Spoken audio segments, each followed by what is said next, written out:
Hello friends, എല്ലാവർക്കും നമസ്കാരം. SP4 ടെക്കിൻ്റെ പുതിയൊരു വീഡിയോയിലോട്ട്.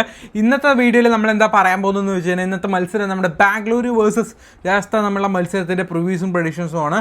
മാച്ച് നമ്പർ 42 മത്സരം നടക്കുന്നത് നമ്മുടെ ചിന്നസ്വാമി സ്റ്റേഡിയം, അതായത് നമ്മുടെ ബാംഗ്ലൂരിൻ്റെ ഹോം ഗ്രൗണ്ടിലാണ് ഈ മാച്ച് നടക്കുന്നത്. അതുപോലെ തന്നെ മത്സരം നടക്കുന്നത് ഏപ്രിൽ 24 കൃത്യം 7:30 കേട്ടോ മാച്ച് നടക്കുന്നത്. അതുപോലെ തന്നെ ഇന്നത്തെ മത്സരത്തിലുള്ള പ്ലെയേഴ്സിൻ്റെ സ്റ്റാറ്റ്സും അതുപോലെ തന്നെ അവരുടെ ചുറ്റുവച്ച റെക്കോർഡ്സും ഈ ഒരു പിച്ചിനെ പറ്റിയുള്ളതൊക്കെ നമ്മൾ ഡീറ്റെയിൽ ആയിട്ട് അനലൈസ് ചെയ്യുന്നുണ്ട്. സോ വീഡിയോ മുഴുവനായിട്ട് തന്നെ കാണാൻ ശ്രമിക്കുക. ഇതുപോലെ നമ്മുടെ ടെലിഗ്രാം ഗ്രൂപ്പിലോട്ട് കയറി ജോയിൻ ചെയ്യാത്തവരാണെങ്കിൽ തീർച്ചയായിട്ടും ഒന്ന് കയറി ജോയിൻ ചെയ്യാൻ ശ്രമിക്കുക. കാരണം ഇവിടെ നമ്മൾ ഫൈനൽ ടീംസും കാര്യങ്ങളൊക്കെ ഷെയർ ചെയ്യാറുള്ളത്. സോ മസ്റ്റായിട്ട് തന്നെ ഒന്ന് കയറി ജോയിൻ ചെയ്യാനായിട്ട് ശ്രമിക്കുക. ബാക്ക് ടു പ്രിവ്യൂലോട്ട് വരുന്ന സമയത്ത് ഈ ഒരു പിച്ചിനെ പറ്റിയൊക്കെ പറയുന്ന സമയത്ത് ഈ ഒരു പിച്ച് എന്ന് പറഞ്ഞു കഴിഞ്ഞാൽ ഷോർട്ട് ബൗണ്ടറീസ് ആയതുകൊണ്ടാണ്. സോ അപ്പോൾ എന്തായാലും ബാറ്റിങ്ങിന് നല്ല രീതിയിൽ അഡ്വാൻറ്റേജ് ഉണ്ടാവും. ഓക്കെ, അതുപോലെ തന്നെ സെക്കൻഡ് ബാറ്റിങ്ങിന് നല്ല രീതിയിൽ അഡ്വാൻറ്റേജ് ഉണ്ടാവും. എന്താണെന്ന് വെച്ച് കഴിഞ്ഞാൽ 90 പ്രാവശ്യം വിന്നായിട്ടുണ്ട്, 73 പ്രാവശ്യം ഫസ്റ്റ് ബാറ്റിംഗ്. അതായത് നമ്മൾ ഫസ്റ്റ് ബാറ്റിംഗ് വിൻ ചെയ്തത് 73 പ്രാവശ്യം, സെക്കൻഡ് ബാറ്റിംഗ് വിൻ ചെയ്തത് 90 പ്രാവശ്യമാണ്. സോ എന്തായാലും നല്ല രീതിയിൽ ഇവിടെ ഇമ്പോർട്ടൻസ് ഉണ്ട് നമ്മുടെ സെക്കൻഡ് ബാറ്റിങ്ങിന്. ഓക്കെ, ദെൻ പേസേഴ്സ് ഫ്രണ്ട്ലിയാണ്. അതായത് ഏറ്റവും കൂടുതൽ വിക്കറ്റ്സ് എടുത്തിട്ടുള്ളത് 511 വിക്കറ്റ് ഫാസ്റ്റ് ബോളേഴ്സും 241 വിക്കറ്റ് സ്പിന്നേഴ്സുമാണ് എടുത്തിട്ടുള്ളത്. കൂടുതൽ വിക്കറ്റ് എടുത്തിരിക്കുന്നത് ഫാസ്റ്റ് ബോളേഴ്സ് തന്നെയാണ്.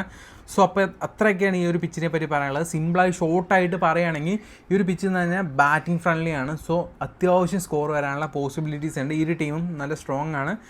വിക്കറ്റ് ചടപടയെന്ന് വീഴുന്ന കാര്യം പ്രതീക്ഷിക്കേണ്ട. തീർച്ചയായിട്ടും അത്യാവശ്യം ഒരു റൺസിലോട്ട് എത്തും. സെക്കൻഡ് ബാറ്റിംഗ് ചെയ്യുന്ന ടീമാണ് ഇവിടെ കൂടുതൽ വിൻ ചെയ്യാറുള്ളത്. ആ ഒരു കാര്യം കൂടെ നോട്ട് ചെയ്യുക. അപ്പോൾ ഏത് ടീമിനാണ് ടോസ് കിട്ടുന്നത് അവർ ബൗളിംഗ് ചൂസ് ചെയ്യണമെങ്കിൽ തീർച്ചയായിട്ടും ആ ടീം വിൻ ആവാനുള്ള പോസിബിലിറ്റീസ് കൂടും. സോ ആദ്യത്തെ ടോപ്പ് ഓർഡർ ബാറ്റ്സ്മാൻമാർ ക്യാപ്റ്റൻ വൈസ് ക്യാപ്റ്റൻ കൊടുക്കുകയാണെങ്കിൽ നമുക്ക് കൂടുതൽ അഡ്വാൻറ്റേജ് ആയിരിക്കും. സോ അതുപോലെ തന്നെ ഓപ്പോസിറ്റ് ടീമിൽ നിന്ന് ഒരു ഫാസ്റ്റ് ബോളറേയും ഒരു സ്പിന്നറിനെയും അതുപോലെ തന്നെ ഒരു ഓൾറൗണ്ടറിൽ നിന്ന് ഒരു സ്പിന്നറെ കൂടെ എടുക്കുന്നത് നമുക്ക് അഡ്വാൻറ്റേജ് ആണ്.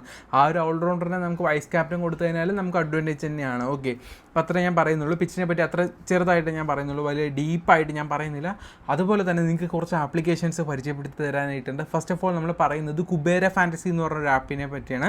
അപ്പോൾ ഈ ഒരു ആപ്പിനെ പറ്റി ഞാൻ സിമ്പിളായിട്ട് പറയുകയാണെങ്കിൽ ഞാനിവിടെ മത്സരങ്ങളൊക്കെ കളിക്കാറുണ്ട് കേട്ടോ. ഞാൻ അത്യാവശ്യം കുഴപ്പമില്ലാതെ ചെറിയൊരു ഇൻവെസ്റ്റ്മെൻറ്റൊക്കെ എപ്പോഴും നടത്താറുള്ളൊരു ഇത് തന്നെയാണ്. അത്യാവശ്യം എനിക്ക് നല്ല രീതിയിൽ പ്രോഫിറ്റബിളും ആയിട്ടുള്ളൊരു ആപ്പ് തന്നെയാണ്. ഞാൻ കണ്ടിന്യൂസ് ആയിട്ട് കളിക്കുന്നൊരു ആപ്പാണ്. സോ നല്ല രീതിയിൽ എനിക്ക് ഇവിടെ പ്രോഫിറ്റ് ഏൺ ചെയ്യാനായിട്ട് പറ്റിയിട്ടുണ്ട്. കാരണം എന്താണെന്ന് വെച്ചാൽ നമ്മുടെ സിമ്പിൾ ടീമാണെങ്കിൽ കൂടെ നമുക്ക് ക്യാഷ് ഏൺ ചെയ്യാൻ പറ്റും. അതുപോലെ തന്നെ നിങ്ങൾക്ക് ഒരു ടീം ഇടാനാണ് നിങ്ങൾക്ക് മടിയെന്ന് വെച്ച് കഴിഞ്ഞാൽ നിങ്ങൾക്ക് നല്ല രീതിയിൽ പ്രോഫിറ്റ് ഏൺ ചെയ്യാൻ പറ്റുന്ന വേറൊരു ഓപ്ഷൻ ഉണ്ട് ഇവിടെ, ഡ്യൂ എന്ന് പറയുന്നത്. ഇതെന്താണെന്ന് വെച്ചാൽ 5 പ്ലെയേഴ്സാണ്. അതിൽ ആരായിരിക്കും നന്നായി പോയിൻ്റ് എടുക്കാൻ ചാൻസ് ഉള്ളതാണ് നമ്മൾ ജസ്റ്റ് പ്രെഡിക്റ്റ് ചെയ്ത് കഴിഞ്ഞാൽ നമുക്ക് ഈസി ആയിട്ട് വിന്നാകാൻ പറ്റുന്ന ഓപ്ഷൻ തന്നെയാണ് ഇത്. സിമ്പിളായിട്ട് കാണിച്ചു തരാം. ഇപ്പം നമുക്ക് ഈ ഒരു ഫുൾ സ്റ്റാറ്റ്സ് എടുത്ത് നമ്മൾ നോക്കുന്ന സമയത്ത് ഇവിടെ ഒരുപാട് പ്ലെയേഴ്സ് ഉണ്ട്. അതിൽ ആരാ നന്നായി പോയിൻറ്റ്സ് എടുക്കുക. ഇപ്പം നിങ്ങൾക്ക് ആരാ തോന്നുന്നത് സൂര്യകുമാർ യാദവ് ആണെന്ന് വെച്ചാൽ നമുക്ക് സൂര്യകുമാറുമായിട്ട് മുന്നോട്ട് പോകാം. നമ്മുടെ ഓപ്പോസിറ്റ് റിക്കിൽ തന്നെയാണ് പിക്ക് ചെയ്തിരിക്കുന്നത്. സോ നമ്മൾ പിക്ക് ചെയ്ത സൂര്യകുമാറാണ് ഇവിടെ കൂടുതൽ പോയിൻ്റ് എടുത്തതെന്ന് വെച്ച് കഴിഞ്ഞാൽ നമ്മൾ പിന്നെ ഇത്രയുള്ള അങ്ങനെ സിമ്പിളായിട്ട് ക്യാഷ് ഏൺ ചെയ്യാൻ പറ്റുന്ന കിടിലൻ ഫീച്ചേഴ്സ് ഈ ഒരു ആപ്ലിക്കേഷനിലുണ്ട്. സോ മസ്റ്റായിട്ട് ട്രൈ ചെയ്ത് നോക്കേണ്ട ഒരു ആപ്ലിക്കേഷൻ കൂടിയാണ് നിങ്ങൾ. അപ്പോൾ അതാണ് നമ്മുടെ ഫസ്റ്റ് ആപ്ലിക്കേഷൻ. സെക്കൻഡായിട്ട് എനിക്ക് പറയാനുള്ളത് നമ്മുടെ ചോയ്സ് 11 ആണ്. കാരണം ഇത് എനിക്ക് അത്യാവശ്യം നല്ല രീതിയിൽ പ്രോഫിറ്റ് ഏൺ ചെയ്യാൻ സഹായിച്ചുകൊണ്ടിരിക്കുന്ന ഒരു ആപ്ലിക്കേഷൻ തന്നെയാണ്. ചെറിയ ചെറിയ ഇൻവെസ്റ്റ്മെൻറ്റിൽ അത്യാവശ്യം കുഴപ്പമില്ലാതെ പ്രോഫിറ്റ് ഏൺ ചെയ്യാറായിട്ട് പറ്റും. കാരണം എന്താണെന്ന് വെച്ച് കഴിഞ്ഞാൽ നമ്മൾ ആ ഒരു കുബേരി കാണിച്ച സെയിം ഡ്യൂ ഓപ്ഷൻ തന്നെയാണ്. നമ്മൾ ലാസ്റ്റ് ഒരു മത്സരം എനിക്ക് ലോസായി, ബാക്കിയൊന്നും ഇതുവരെ ലോസായില്ല. ഞാൻ എപ്പോഴും പറഞ്ഞിട്ട് അതുകൊണ്ട് ലോസായത്. അതിന് മുന്നൊന്നും എനിക്ക് ഇതുവരെ ലോസ് ആവാത്തൊരു ആപ്ലിക്കേഷൻ തന്നെയാണ് കേട്ടോ. പിന്നെ അതുപോലെ തന്നെ നിങ്ങൾക്ക് ടീം ഇടാണെങ്കിൽ തീർച്ചയായിട്ടും നിങ്ങൾക്ക് മൈ മാസ്റ്ററിൽ തന്നെ റെക്കമെൻഡ് ചെയ്യുക. കാരണം ഇതിൽ ഒരുപാട് ഫീച്ചേഴ്സും കാര്യങ്ങളൊക്കെ ഉണ്ട്. അതുപോലെ തന്നെ ഡെയിലി ഗീവേഴ്സ് കൊടുക്കുന്നുണ്ട്. ഇപ്പോൾ നമ്മുടെ ഈ മാച്ച് എടുത്ത് നോക്കി കഴിഞ്ഞാൽ ഇവിടെ വന്നു കഴിഞ്ഞാൽ നമുക്ക് 1 lakh rupees ഫ്രീ ഗീവ് കാണാൻ പറ്റും. അതായത് ഫസ്റ്റ് വന്ന 20,000, സെക്കൻഡ് വന്ന 10,000, തേർഡ് വന്ന 5,000, അങ്ങനെയൊക്കെയാണ് പ്രൈസ് റേഞ്ച് പോകുന്നത്. ₹1 കൂടെ കൊടുക്കാതെ ജസ്റ്റ് ഒരു സിമ്പിൾ ടീം നിങ്ങൾ ക്രിയേറ്റ് ചെയ്തിട്ട് ജസ്റ്റ് ജോയിൻ ചെയ്ത് കഴിഞ്ഞാൽ നിങ്ങൾക്ക് ക്യാഷ് ഏൺ ചെയ്യാൻ പറ്റുന്ന കിടിലൻ ഓപ്ഷനാണ് നമ്മളെ മൈ മാസ്റ്ററിലുള്ളത്. എൻട്രി ഫീസും കാര്യങ്ങളൊക്കെ ഭയങ്കര കുറവായിട്ടുള്ളൊരു ആപ്പ് കൂടിയാണ്. അതുപോലെ തന്നെ XL11 നിങ്ങൾ തീർച്ചയായിട്ടും ട്രൈ ചെയ്ത് നോക്കണം. മറ്റൊരു ആപ്ലിക്കേഷനാണ്. കാരണം എന്താണെന്ന് വെച്ച് കഴിഞ്ഞാൽ ഇതിലും ആ ഒരു സെയിം ഓപ്ഷൻ തന്നെയാണ്. നല്ല രീതിയിൽ ക്യാഷ് ഏൺ ചെയ്യാൻ പറ്റുന്ന ഡിഫറെൻറ്റ് വെറൈറ്റീസ് ഓഫ് കോണ്ടസ്റ്റുകൾ ഇവിടെ അവൈലബിൾ ഉണ്ട്. അതുകൊണ്ടിൽ ₹0 ഗീവ് അവേ, 30,000 റുപ്പീസാണ് ഗീവ് അവേ വരുന്നത്. സോ തീർച്ചയായിട്ടും ട്രൈ ചെയ്ത് നോക്കാം, നിങ്ങൾക്ക് നല്ല രീതിയിൽ പ്രോഫിറ്റ് ഏൺ ചെയ്യാനായിട്ട് പറ്റും. അതുപോലെ തന്നെ നമ്മുടെ നമ്മുടെ വിഷൻ 11 ഇത് നിങ്ങൾ തീർച്ചയായിട്ടും ട്രൈ ചെയ്യാൻ നോക്കണം. നമ്മുടെ ₹1,00,000 ഫ്രീ ഗീവ് ഇവിടെയുണ്ട്. സോ മസ്റ്റായിട്ട് ട്രൈ ചെയ്യാൻ നോക്കണം. അതുപോലെ തന്നെ Focus 11 ആണെങ്കിലും എല്ലാം നല്ല ആപ്ലിക്കേഷൻസ് ആണ്. ഓരോന്നോരോന്ന് എടുത്ത് പറയുന്നൊന്നുമില്ല. എല്ലാ ആപ്പിൻ്റെയും ലിങ്ക് നമ്മുടെ ഡിസ്ക്രിപ്ഷൻ ബോക്സിൽ ഉണ്ട്. നമ്മുടെ ലിങ്ക് വഴി കയറിയാണെങ്കിൽ നിങ്ങൾക്ക് ക്യാഷ് ബോണസ് കിട്ടും. അതുകൂടാതെ നിങ്ങൾക്ക് എന്തെങ്കിലും ഇഷ്യൂസ് ഫേസ് ചെയ്യുന്നുണ്ടെങ്കിൽ നമ്മളുമായിട്ട് കോൺടാക്ട് ചെയ്താൽ പെട്ടെന്ന് അത് സോർട്ട് ഔട്ട് ചെയ്ത് തരുന്നതായിരിക്കും. ബാക്ക് ടു പ്രിവ്യൂലോട്ട് വരുന്ന സമയത്ത് ആദ്യം തന്നെ നമ്മുടെ RCB പ്ലേയേഴ്സിൻ്റെ ടോപ്പ് ബാറ്റിംഗ് ഓർഡർ നോക്കുകയാണെങ്കിൽ വിരാട് കോഹ്ലിയാണ്. നല്ല രീതിയിൽ നല്ല പോയിൻറ്റ്സ് എടുക്കുന്ന ഒരു പ്ലെയറാണ്.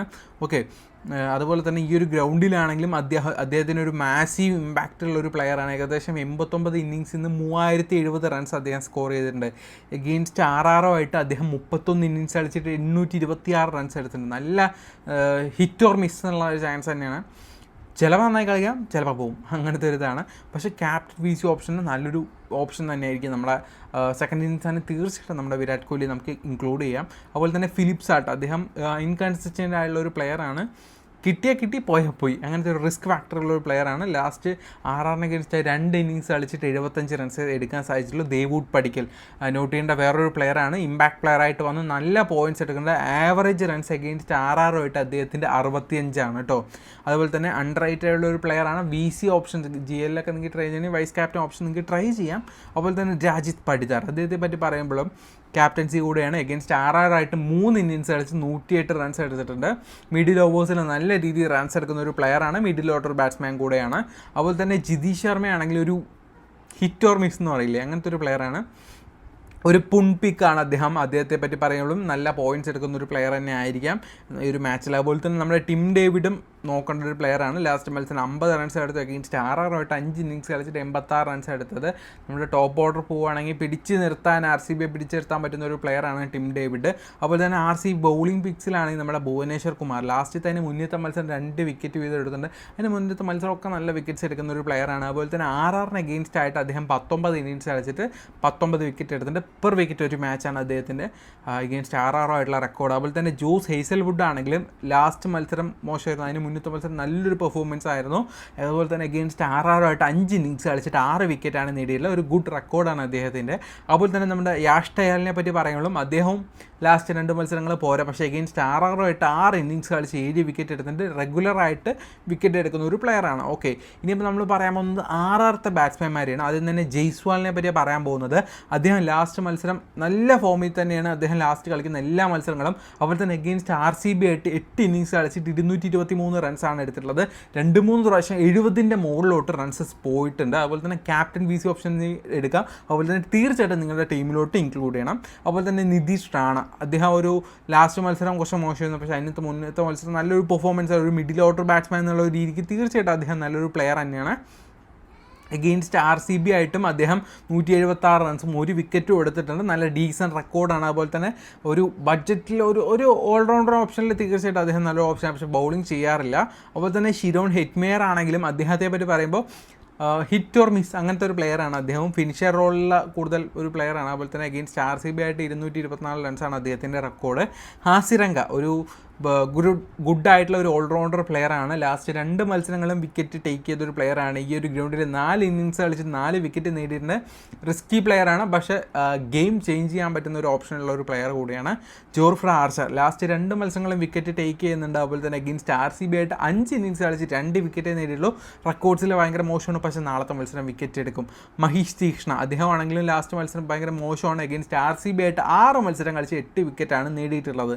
അതുപോലെ തന്നെ സന്ദീപ് ശർമ്മയെ പറ്റി പറയുമ്പോൾ 20 ഇന്നിങ്സ് അഗെയിൻസ്റ്റ് RCB ആയി കളിച്ച് 27 വിക്കറ്റ് എടുത്ത് ബെസ്റ്റ് റെക്കോർഡ്സ് ഉണ്ട് അഗെയിൻസ്റ്റ് RCB ആയിട്ട്. ഒരു ബഡ്ജറ്റ് പിക്കായിട്ടുള്ള ഒരു പ്ലെയർ കൂടെയാണ്. ഇനിയിപ്പോൾ നിങ്ങൾക്ക് ഡിഫറൻ്റ് ആയിട്ട് ട്രൈ ചെയ്യണമെങ്കിൽ നമ്മുടെ ദേവൂഡ് പടിക്കലും അതുപോലെ തന്നെ ടിം ഡേവിഡും അതുപോലെ തന്നെ നമ്മുടെ റിയാൻ പരാഗ്, സന്ദീപ് ശർമ്മ, ഹാസിരംഗ ഇതുപോലത്തെ പ്ലെയേഴ്സിനെയൊക്കെ നമുക്ക് ചൂസ് ചെയ്യാം. നമ്മുടെ ദേവൂഡ് പടിക്കലാണെങ്കിൽ കൺസിസ്റ്റൻ്റ് ആണ് അഗെയിൻസ്റ്റ് ആയിട്ട്. അതുപോലെ തന്നെ ടിം ഡേവിഡിനെ ആണെങ്കിലും ഫിനിഷർ പ്ലസ് ഒരു വാല്യൂ പിക്ക് ആയിട്ടുള്ള ഒരു പ്ലെയറാണ്. അതുപോലെ തന്നെ റിയാൻ പരാഗ് ആണെങ്കിൽ ഡ്യുവൽ യൂട്ടിലിറ്റി വിത്ത് ബോളിംഗ് ചെയ്യത്തില്ല, ഒരു ക്യാപ്റ്റൻസി കൂടെ ആയതുകൊണ്ട് നല്ലൊരു ഓപ്ഷൻ ആയിരിക്കും. അതുപോലെ തന്നെ നമ്മുടെ സന്ദീപ് ശർമ്മ എഗെയിൻസ്റ്റ് ആയുള്ള റെക്കോർഡ്സിൽ നല്ല ഹൈ ഉള്ള ഒരു പ്ലെയറാണ്. ദെൻ അതുപോലെ തന്നെ നമ്മുടെ ഹാസിറങ്ക ആണെങ്കിലും റിസ്ക് ആയിട്ടുള്ള ഒരു പ്ലെയറാണ്. പക്ഷേ തീർച്ചയായിട്ടും നല്ലൊരു പെർഫോമൻസ് അദ്ദേഹത്തിൻ്റെ ഭാഗത്ത് നിന്ന് നമുക്ക് ഉണ്ടാവാനുള്ള പോസിബിലിറ്റീസ് ഉണ്ട്. സോ നമുക്ക് എന്തായാലും RR വേഴ്സസ് RCB തമ്മിലുള്ള മാച്ചിൻ്റെ ഒരു പ്രിവ്യൂ ടീം ക്രിയേറ്റ് ചെയ്യാം. സോ ഫസ്റ്റ് ഓഫ് ഓൾ നമ്മൾ കുബേര ഫാൻറ്റസി തന്നെയാണ് യൂസ് ചെയ്യുന്നത് മാച്ചസ് പ്ലേ ചെയ്യാനായിട്ടും. കാരണം നല്ല രീതിയിൽ പ്രോഫിറ്റ് ഏൺ ചെയ്യാൻ തരുന്ന ആപ്പ് തന്നെയാണ്. ഞാൻ 100% അഷ്യൂർ ചെയ്ത് തരാം. എൻ്റെ അനുഭവം കൊണ്ടാണ് ഞാൻ ഇതൊക്കെ പറയുന്നത്. ഓക്കെ, അപ്പോൾ നമുക്ക് എന്തായാലും ജസ്റ്റ് ഒരു ടീം ക്രിയേറ്റ് ചെയ്യാം. ഫസ്റ്റ് ഓഫ് ഓൾ നമുക്ക് ഫിലിപ്പ് സാൾട്ട്, സാംസനെ തീർച്ചയായിട്ടും കൊണ്ടുവരാം. ഫിലിപ്പ് സാൾട്ടിനെ നമ്മുടെ ടീമിലോട്ട് കൊണ്ടുവരാം. കാരണം അദ്ദേഹം ഹിറ്റ് ഓർ മിസ് എന്നുള്ളൊരു പ്ലെയറാണ്. അതുപോലെ തന്നെ നമ്മുടെ ഹേസൽവുഡ്, അതുപോലെ തന്നെ ജോർഫ്ര ആർച്ചറിനെയും നമ്മുടെ ടീമിലോട്ട് കൊണ്ടുവരാം. സന്ദീപ് ശർമ്മയും ടീമിലോട്ട് കൊണ്ടുവരാം കേട്ടോ. അതുപോലെ തന്നെ നമ്മുടെ റിയാൻ പരാഗും ഹാസിറങ്കയും ടീമിലോട്ട് മസ്റ്റായിട്ട് കൊണ്ടുവരാം. അതുപോലെ തന്നെ നമ്മുടെ ജയ്സ്വാൾ, വിരാട് കോഹ്ലി, രാജിത് പടിക്കർ, ദേവൂഡ് പടിക്കൽ ഇവരെയും കൊണ്ടുവരാം കേട്ടോ. ഓക്കെ, ഇപ്പോൾ ഏകദേശം ഒരു ടീം സെറ്റ് ആയിട്ടുണ്ട്. ഒബ്വിയസ്ലി ക്യാപ്റ്റൻസി നമ്മുടെ വിരാട് കോഹ്ലിക്ക് കൊടുക്കാം ക്യാപ്റ്റൻസി. അതുപോലെ തന്നെ വൈസ് ക്യാപ്റ്റൻ ഓപ്ഷൻ ആർക്ക് കൊടുക്കുമെന്ന് ചോദിച്ചാൽ തന്നെ ഒരു വെറൈറ്റി പിക്സ് ആയിട്ട് വേണമെങ്കിൽ നിങ്ങൾക്ക് ഹേസൽവുഡോ അല്ലെങ്കിൽ ജോർഫ്ര ആർച്ചറിനെ കൊടുക്കാം. തീർച്ചയായിട്ടും 2 വിക്കറ്റ് വീതം ഞാൻ പ്രതീക്ഷിക്കുന്നുണ്ട് അവരുടെ ഭാഗത്തുനിന്ന്. സോ നല്ലൊരു ഓപ്ഷൻ തന്നെയാണ്. സോ ടീം ഒന്ന് നോക്കുന്ന സമയത്ത് സാംസൺ, ഫിലിപ്പ് സാൾട്ട്, അതുപോലെ തന്നെ നമ്മുടെ വിരാട് കോഹ്ലി, രാജിത് പടിദാർ, ദേവൂഡ് പടിക്കൽ, അതുപോലെ തന്നെ ജയ്സ്വാൾ, ഹാസിറങ്ക, റിയാൻ പരാഗ്, ജോസ് ഹേസൽവുഡ്, അതുപോലെ തന്നെ സന്ദീപ് ശർമ്മ, ജോർഫ്ര ആർച്ചർ, ഇത്രയും പേരാണ് നമ്മുടെ ടീമിൽ.